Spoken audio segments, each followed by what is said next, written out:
Assalamualaikum warahmatullahi wabarakatuh. Kali ini penulis mau bahas kesehatan berhubungan dengan makanan. Jadi banyak ya, orang yang merasa bahwa dengan mengkonsumsi makanan tertentu selama bertahun-tahun secara periodik, entah tiap hari, tiap 2 hari, tiap seminggu, itu bisa membantu kesehatan. Tapi ya, dari yang penulis ketahui, justru ketika orang tetap mengkonsumsi itu ya, tapi melanggar pantangan makan, melanggar makanan yang harusnya nggak boleh ia makan, maka efeknya akan jauh lebih besar. Intinya adalah kalau kita makan makanan yang membahayakan bagi diri kita, itu percuma mau makan suplemen sebanyak apapun, mau makan vitamin kayak obat kayak, itu percuma. Karena ya dari banyak pengalaman lah ya, dari banyak info-info, dari banyak sharingan, yang masalah itu bukan sesuatu yang tubuh kita itu kurang, tapi sesuatu yang tubuh kita kelebihan. Nah, soal kurang sendiri itu sebenarnya relatif ya. Karena kan ya ada orang yang makanannya misalnya daging tok, orang yang makanannya cuma sayur tok, ada juga yang buah tok, tapi ya masih sehat-sehat saja tuh. Jadi yang membuat sehat itu bukan karena makanan yang kita makan, tapi yang buat sakit itu jelas makanan yang kita makan. Dan ini nggak berlaku hanya untuk misalnya yang jelas-jelas bikin sakit ya, misalnya kambing,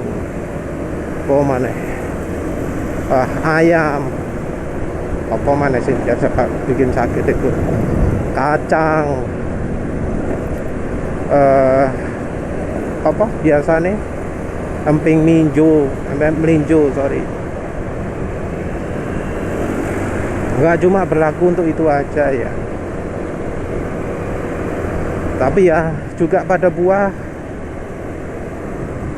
Mungkin ada yang ngomong, oh makan buah tiap hari itu sehat. Ya itu belum tentu juga, walau itu buahnya hasil budidaya misalnya rumah kaca impor yang harganya mahal sekali, itu nggak menjamin. Karena ya lagi-lagi kuncinya adalah berlebihan atau tidak. Jadi walau itu ya makanan yang terkesan sehat, tapi kalau berlebihan ya nggak bagus juga. Kayak tiap hari makan apel, ya pasti akan ada masalah juga. Apalagi kemudian disertai dengan kurang tidur. Jadi yang namanya makanan gizi itu butuh tubuh bisa melakukan proses ya, dan proses ini akan lebih banyak terjadi pada saat tidur, pada saat kita istirahat. Nah, kalau kita tidak istirahat, maka gizi ini nggak akan terserap, dan kemudian sel-sel yang ya harusnya sudah digantikan ini juga jadi malah tidak sempat digantikan. Entah ya, yang termasuk tidur itu apa ya, misalnya berbaring gitu, istirahat walau mata masih melek gitu, apa sudah termasuk istirahat atau belum. Penulis nggak tahu apa moton itu merem gitu ya. Tapi yang jelas namanya istirahat itu membuat tubuh itu rileks, dan di saat itu ya sel-sel yang rusak diganti, bagian yang capek juga istirahat. Dan ini efeknya banyak ya, karena orang yang jarang tidur bisa misalnya otaknya jadi tidak bekerja dengan baik, karena penulis pernah mengalami sendiri. Untuk menghitung penjumlahan saja 4 tambah 5 gitu, jadi sulit ya. Orang kalau sudah susah tidur itu ya badannya hancur ya. Enggak juga otaknya ya, enggak cuma badan, otak juga yang kena. Bisa jadi muncul misalnya tiba-tiba nggak ada apa-apa, tiba-tiba jantungnya sakit, kepalanya nyeri, mata berkunang-kunang, seperti itu ya. Kalau sudah seperti itu ya berbahaya ya. Harus segera banyak beristirahat. Balik lagi ke makanan. Untuk soal makanan ini, tiap orang bisa punya pandangan berbeda-beda. Yang kalau menurut penulis lebih bergantung pada gen ya. Artinya bergantung pada keturunan. Jadi apa yang jadi pantangan kita nggak bisa asal copy paste pantangan orang lain. Jadi mungkin ada orang lain, oh nggak boleh makan durian gitu ya. Tapi ya bisa jadi kita aman makan durian. Ada juga yang aman makan lombok gitu. Nah kita nggak aman makan lombok. Mungkin juga lomboknya beda-beda.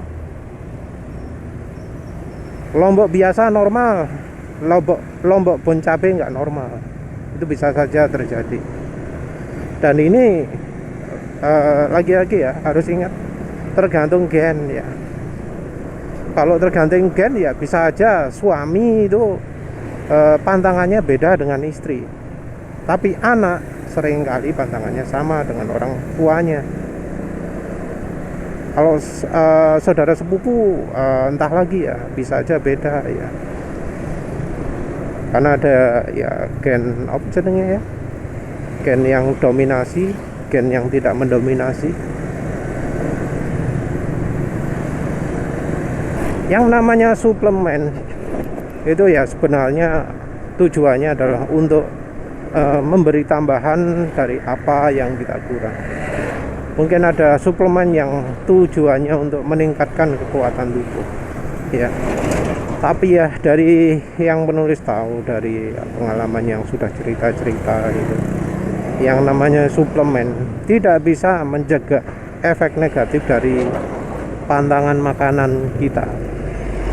Jadi kalau ya sudah ada makanan pantangan, sudah tahu gitu ya, itu kalau dilanggar mau pakai suplemen apapun nggak ngefek. Penulis juga tahu ya, banyak orang yang tiap hari makannya suplemen yang gila-gilaan ya, sampai ratusan ribu harga suplemennya tiap bulan. Ada juga yang tiap hari ya, harus kita ngomong yang tiap bulan aja. Nah itu nggak pengaruh ya yang namanya suplemen itu, karena suplemen sifatnya adalah menutupi kekurangan. Bisa aja ya suplemen yang ini harus tiap hari ya, tapi sebenarnya mau diminum tiap minggu atau tiap bulan pun masih ada manfaatnya. Jadi nggak harus tiap hari. Yang nambah kekuatan tubuh itu ya sebenarnya ya terutama istirahat. Orang yang sakit ya, masalahnya ya orang yang sakit itu sulit sekali tidur. Jadi orang kalau sudah sakit sering mengalami gangguan tidur. Nah, kalau mengalami gangguan tidur ya tubuh nggak bisa istirahat sempurna, sehingga kadang ada yang sampai dipakai obat, baik yang suntikan maupun yang yang pil. Hanya saja sayangnya untuk pil dan suntikan tidur ini tetap ada efek sampingnya ya, terutama yang berkaitan dengan otak. Jadi seringnya obat tidur itu mempengaruhi kerusakan otak. Ya tentu nggak semua obat tidur begitu ya, karena cara kerja obat tidur beda-beda. Tapi dari kebanyakan obat tidur, yang sering terganggu itu ya otak. Orang jadi mudah lupa ya, jadi nggak ingat, terus jadi seakan-akan kalau istilah baratnya zutet gitu ya, jadi kayak jadi kayak bahasa Indonesia ini jadi menghayal gitu ya. Bahkan kalau sampai parah orang jadi bisa rancu antara kenyataan dan realita. Tapi ya itu juga efek samping dari itu juga ya, kurang tidur juga ya. Orang sendiri bisa tahu pantangan itu ya sebenarnya dari ciri-ciri.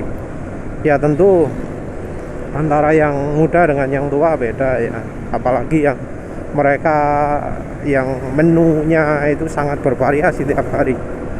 Kalau menunya sangat bervariasi tiap hari, sebulan nggak ada yang sama makanannya tiap hari, nah itu biasanya orangnya ya lebih sehat gitu ya, lebih sulit kena masalah. Nah, mereka yang langganan makanan apa gitu ya, baik buah atau makanan ya asupan, mesti ono ae ya kelemahannya. Nah, orang yang seperti itu yang jadi lebih tahu kelemahannya opo. Jadi misalnya setelah makan ini banyak kok jadi pusing, kok otak sebelah kanan jadi nyeri, jadi cenut-cenut, jantung kok jadi ada sakitnya, atau misalnya pada tulang, pada punggung, pada persendian. Nah, biasanya orang-orang itu merasakan ya, ada efek itu, tapi biasanya diabaikan. Nah, kalau ingin sehat, kita harus memperhatikan tanda-tanda itu. Tanda-tanda, bagian sini jadi sakit, jadi nggak enak setelah makan ini. Ya tentu orang kan bisa memperhatikan cirinya. Jangan dicueki tanda-tanda tersebut. Perhatikan, habis makan apa kok bisa sampai mengalami hal itu. Bahkan yang makanan-makanan sehat gitu ya, mungkin ya anggap aja orange pulpy atau apalah gitu ya, kadang juga bisa membawa masalah. Dari buah juga bisa membawa masalah. Mungkin ada yang berpendapat buah itu sehat, tapi ya tunggu dulu. Buah itu ada yang dibudidayakan secara artifisial, ada pupuknya, ada anti hamanya. Bisa aja kita alergi dengan zat-zat yang dipakai itu. Beda dengan buah alami. Tentu buah alami juga belum tentu sehat. Misalnya rasanya kecut dipaksa makan, dia bisa membawa masalah juga ya. Tapi itu ya, dari makanan kita bisa sakit.